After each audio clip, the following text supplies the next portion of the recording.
हम inorganic chemistry के अंदर सरफेस केमिस्ट्री हमारा टॉपिक पढ़ रहे थे, जिसके अंदर हमारा स्टार्ट चल रहा था टॉपिक एडजॉर्प्शन। अब एडजॉर्प्शन के हमने डिफरेंस पढ़ लिए थे, फिजिकल एंड केमिकल एडजॉर्प्शन। अब हमें पढ़ना है नेक्स्ट हमें हमारी एडजॉर्प्शन आइसोथर्म्स। तो मीनिंग देखेंगे एडजॉर्प्शन आइसोथर्म्स क्या होता है। आइसोथर्म हम यूज करेंगे किसी at constant temperature and pressure के लिए कोई एडजॉर्प्शन प्रोसेस हो रहा है तो हम उसे आइसोथर्म के अंदर काउंट करेंगे। आइसोथर्म मीन्स ही होता है कि उसका जो टेम्परेचर है वो कांस्टेंट रहना चाहिए।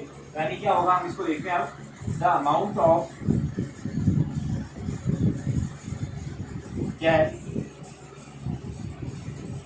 Absorb by the absorbent at pressure with constant temperature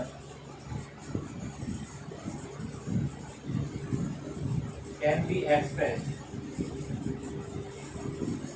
or called adsorption isotherm। इसमें द अमाउंट ऑफ गैस ले सकते हैं या वेरिएशन ऑफ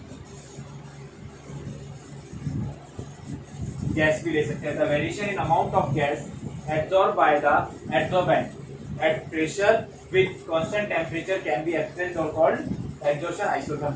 यानी जो हमारा टेम्परेचर है वो कांस्टेंट होना चाहिए और प्रेशर फिक्स नहीं रहेगा, तो उसके ऊपर जो एडजॉर्प्शन होगा डिफरेंट गैसेस के थ्रू, वो हम क्या करेंगे एडजॉर्प्शन आइसोथर्म के अंदर पढ़ते हैं।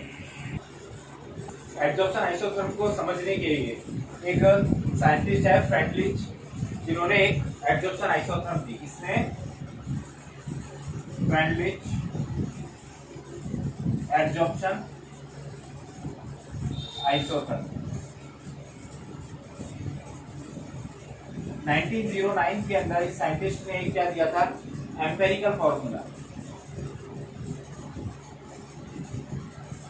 एम्पेरिकल फॉर्मूला जनरेट किया गैस जो एडजॉर्ब गैस है, adsorb gas unit mass and its temperature, इन दोनों के रिलेशन को शो करने के लिए इसने एक फ्रेंडली साइंटिस्ट ने एक एम्पेरिकल फॉर्मूला जनरेट किया था, जिसको हम फ्रेंडली एडजॉर्प्शन आइसोथर्म के अंदर पढ़ते हैं। अब इसमें जो फॉर्मूला दिया वो क्या था, the amount of gas absorbed by the unit mass of solid absorbent at pressure with constant temperature। यानी जो एम्पेरिकल फॉर्मूला इसने जनरेट किया था वो क्या था, the amount of gas absorb by the unit mass of solid. यानी जो सॉलिड हमारा जो एब्सॉर्बेंट है वो कौन सा है, सॉलिड है, और उसके अंदर एब्सॉर्बेट है वो है हमारा गैस। यानी हमारा जो एब्जॉर्प्शन हो रहा है वो किसके अंदर हो रहा है, गैस सॉलिड के अंदर। ठीक है, तो जो सॉलिड के यूनिट मास के थ्रू हमारी जो गैस एब्सॉर्ब हुई कौन से एट फिक्स टेम्परेचर और विद प्रेशर, उसके थ्रू जो हमारी फॉर्मूला हुआ, तो उन्होंने एक फॉर्मूला जनरेट किया x upon m is equal to k dot p half 1 to n। इन्होंने जो फॉर्मूला जनरेट किया x upon m is equal to kp 1 upon n where n is greater than 1, यानी जो n की value है वो 1 से बड़ी है। अब इसके अंदर क्या है, यहाँ पे हम देखते हैं x हमारा है where x is equal to mass of gas which is absorbed, यानी जो गैस की क्वांटिटी या वैल्यू है जो कि हमारी एब्सॉर्ब हुई है। m है मास ऑफ गैस, k और n is constant value which is depend on the nature of absorbent, यानी जो हमारा एब्जॉर्बेंट सॉलिड लिया है, लिक्विड लिया है, गैस लिया है, उसके नेचर के ऊपर डिपेंड करेगी। तो एक कांस्टेंट वैल्यू होती है के ओवर एम, और P इक्वल टू प्रेशर। अब हम देखते हैं ये जो एम्पेरिकल फॉर्मूला है, इसके लिए हम एक ग्राफ जनरेट करेंगे x और m, x upon m and p के बीच में, यानी अब एक हम ग्राफ प्लॉट करेंगे।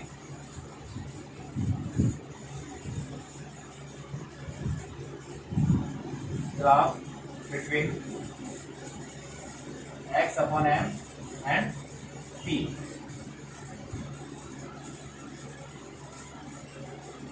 एक्स एक्सिस के ऊपर हमने प्रेशर लिया और वाई एक्सिस के ऊपर हम लेते हैं एक्स अपॉन एम। एक्स हो गया गैस का मास जो एब्जॉर्ब हुआ है, और वहां से टोटल उसका वैल्यू। अब हम देखेंगे कि डिफरेंट गैसेस के लिए ये डिफरेंट अलग अलग वैल्यूज हमारे पास गेट होगी, यानी इधर प्रेशर है हमारा और इधर एक्स अपॉन एम है। अगर किसी के लिए 193 केल्विन है, किसी के लिए 273 केल्विन है, किसी के लिए 373 केल्विन है, यानी जो हमारी वैल्यूज ऑफ गैस है, इसके लिए जो टेम्परेचर है, प्रेशर इंक्रीज हो रहा है, तो उसके लिए प्लॉटिंग में चल रही है हमारा टेम्परेचर कोड। इधर जो हमारा टेम्परेचर है वो कांस्टेंट लिया है, इसलिए हम इसको क्या कहेंगे, आइसोथर्म। हमने जो इसके अंदर एम्पेरिकल फॉर्मूला जो फ्रेंडलिप्स का जनरेट किया था, अब इसके लिए क्या करेंगे हम, इसके लिए taking log both the side, तो क्या हो जाएगा, इससे हम लॉग दोनों तरफ लेंगे, तो log x upon m is equal to log k 1 upon n आगे आ जाएगा plus 1 upon n log p। ये हमारा इसका फॉर्मूला जनरेट होता है इसके लिए एडजॉर्प्शन आइसोथर्म के लिए, जो कि फ्रेंडलिप्स के द्वारा दिया गया था। अब हम अपने नेक्स्ट टॉपिक पे चलते हैं। अब हम हमारे नेक्स्ट टॉपिक में चलते हैं, एडजॉर्प्शन फ्रॉम सॉल्यूशन फेज। यानी अभी तक हमने कौन सी फेज यूज ले रहे थे, सॉलिड फेज के ऊपर कर रहे थे। अब हम देखेंगे adsorption from solution phase. Solution phase यानी जो हमारा एब्जॉर्बेंट है वो क्या हो जाएगा, सॉल्यूशन फॉर्म में हो जाएगा, यानी लिक्विड फॉर्म के अंदर हो जाएगा। अब हमें देखना है सॉल्यूशन के अंदर क्या होता है, दो पार्ट्स होते हैं, सॉल्यूट प्लस सॉल्वेंट। इन दो पार्ट से सॉल्यूशन की फॉर्मेशन होती है। जो सॉल्यूट पार्ट होता है वो लेस होता है और जो सॉल्वेंट पार्ट होता है वो मोर होगा, यानी जो सॉल्यूशन है उसके अंदर सॉल्यूट पार्ट जो कम क्वांटिटी में है और जो मोर क्वांटिटी में वो पार्ट सॉल्वेंट होगा। अब हमें देखना है एडजॉर्प्शन। अब एडजॉर्प्शन क्या होगा, when the adsorption process done in solution, the solute part of solution is absorbed by the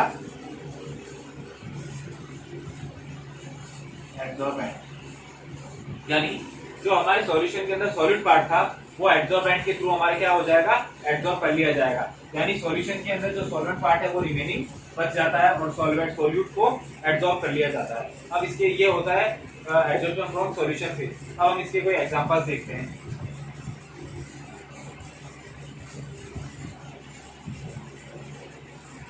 example first लेंगे,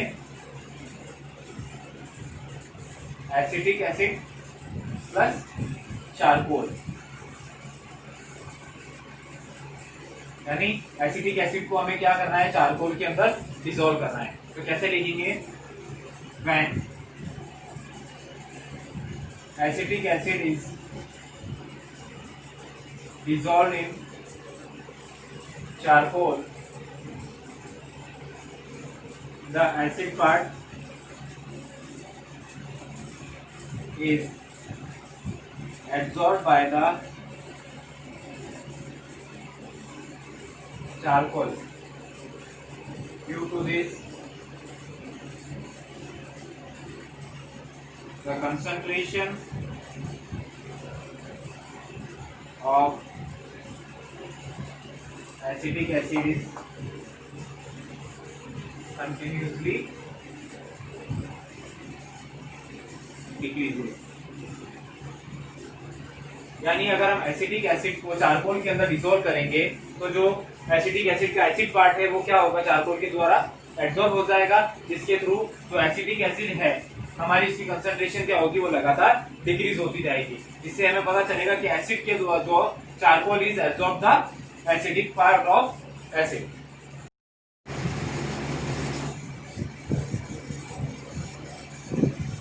second, if we shake the blue litmus solution with charcoal, then the color of litmus paper is disappear। यानी जो blue colour का litmus solution था, अगर हम उसको charcoal के साथ शेक करेंगे तो जो उसका blue colour of litmus paper है, सॉल्यूशन है, वो क्या हो जाएगा, डिसअपियर हो जाएगा, वो क्या हो जाएगा, बिल्कुल कलरलेस। इसके कारण हुआ जो उसका ब्लू कलर था वो किसके द्वारा, थ्रू चारकोल के थ्रू एब्जॉर्ब हो गया, जिसके थ्रू हमारा क्या हुआ, ये एब्जॉर्प्शन प्रोसेस कंप्लीट हुआ। अब हम देखेंगे कि जो सॉल्यूशन फेज है इसके अंदर क्या क्या ऑब्जर्वेशंस होते हैं। यानी जैसा हमने जो देखा था फिजिकल और कीमो के अंदर उसका सरफेस एरिया बढ़ाने पर एब्जॉर्प्शन प्रोसेस इंक्रीज होता है, डिक्रीज होता है। ये observations of absorption through solution phase. अब इस ऑब्जर्वेशंस के अंदर हम देखेंगे the extent of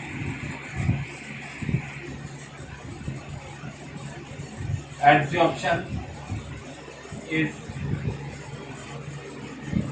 increases with decreasing in temperature।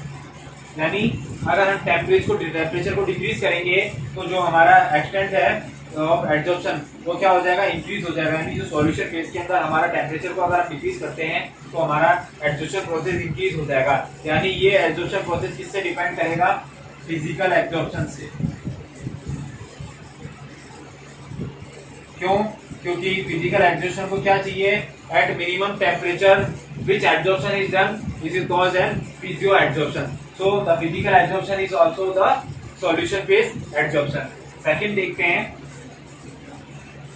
the extent of adsorption increases with increasing in surface area.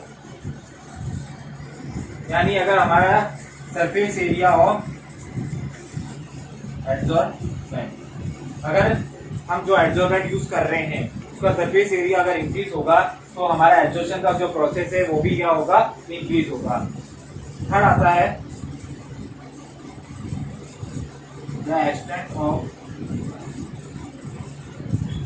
Absorption is depends on the concentration of solute of solution। क्योंकि क्या हो रहा है, यानी जो सॉल्यूशन में उसमें सॉल्यूट की कंसंट्रेशन के ऊपर जो हमारा एब्जॉर्प्शन है वो डिपेंड करेगा। क्योंकि सॉल्यूशन फेज के अंदर जो एब्जॉर्प्शन हो रहा है उसके अंदर सॉल्यूट पार्ट ही हमारा एब्जॉर्ब हो रहा है, जिसकी वजह से क्या होगा, सॉल्यूट की कंसंट्रेशन पे डायरेक्टली डिपेंड करेगा। अगर कंसंट्रेशन इंक्रीज होगी तो हमारा एक्सटेंट ऑफ एब्जॉर्प्शन भी इंक्रीज होगा, अगर डिक्रीज होगी तो हमारा एक्सटेंट ऑफ एब्जॉर्प्शन भी डिक्रीज होगा। And last point is the extent of absorption is depends on the nature of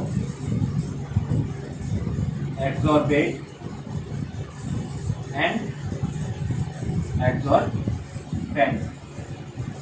एडसॉर्बेट और एडसॉर्बेंट के नेचर के ऊपर भी हमारा जो है एडजॉर्प्शन है वो प्रोसेस क्या करेगा, डायरेक्टली डिपेंड करता है। तो ये थे हमारे जो सॉल्यूशन फेज का एडजॉर्प्शन है उसके ऑब्जर्वेशन, जो 4 के ऊपर ये डिपेंड करता है। अब इसके लिए भी सॉल्यूशन फेज के लिए भी फ्रैंकलिन ने फ्रैंकलिन साइंटिस्ट जो था उसने एक इक्वेशन दी थी। इस तरह से उसने इसके लिए आइसोथर्म के लिए दी थी, उसी तरह सॉल्यूशन फेज के लिए क्या दिया है, Franklin equation for solution phase x upon m is equal to k dot c 1 upon n। यानी इसके अंदर जो प्रेशर था उसकी जगह इसने क्या कांस्टेंट ले लिया हमारा c, where c is the concentration of the solute। x क्या है, mass of solution which is adsorbed, and m total mass of solution, km, n are constant। तो ये इक्वेशन उसके लिए थी, फ्रॉडलिच के लिए, किसके लिए, जो सॉल्यूशन फेज के एडजॉर्प्शन के लिए थी। इसमें एक नेक्स्ट टॉपिक आता है हमारा एप्लीकेशंस ऑफ एडजॉर्प्शन, यानी एडजॉर्प्शन प्रोसेस किस किस के लिए हमारा यूज आता है। एप्लीकेशन ऑफ एडजॉर्प्शन, इसके लिए क्या है, डिफरेंट टाइप्स में एडजॉर्प्शन का प्रोसेस यूज आएगा, जैसे गैस मास्क की फिल्ट्रेशन के लिए, फिल्ट्रेशन के लिए,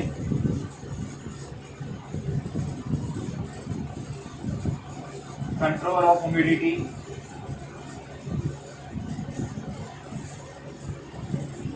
डिफरेंट प्रोसेस या डिफरेंट तरह की चीजों के लिए क्या करते हैं, हम एडजॉर्प्शन को यूज करेंगे। अगर गैस मास्क की प्रिपरेशन के लिए बनाना है तो हम कौन सी गैस का ही एडजॉर्प्शन होना चाहिए, जैसे अगर गैस मास्क की प्रिपरेशन की है हमने तो ऑक्सीजन गैस ही एडजॉर्ब होनी चाहिए, अदर गैसेज एडजॉर्ब नहीं होगी। तो डिफरेंट तरह के गैस मास्क की प्रिपरेशन की एडजॉर्प्शन प्रोसेस के थ्रू होती है। फिल्ट्रेशन में किस पार्ट का या किस सॉल्यूशन का, किस सॉल्यूट का एडजॉर्ब होना है नहीं होना है, ये सब चीज पे डिपेंड करेगा थ्रू एडजॉर्प्शन प्रोसेस के लिए। ह्यूमिडिटी के अंदर, एयर के अंदर जो मॉइस्चराइजर है उसको मॉइस्चर को कंट्रोल करने के लिए भी हमें एडजॉर्प्शन प्रोसेस की ही हेल्प चाहिए होती है। फिर लेते हैं हम क्रोमेटोग्राफी, एनालाइजर, एडजॉर्प्शन इंडिकेटर्स। इस तरह से डिफरेंट और प्रोसेस के अंदर हम इसको एडजॉर्प्शन प्रोसेस को यूज करते हैं। ये तो था हमारा एप्लीकेशंस ऑफ एडजॉर्प्शन। अब इस चैप्टर के अंदर जो रिमेनिंग पार्ट है वो सीबीएसई के थ्रू 30% के अंदर हमारा डिलीट कर दिया गया है, यानी जो हम हमारे चैप्टर में रिमेनिंग पार्ट है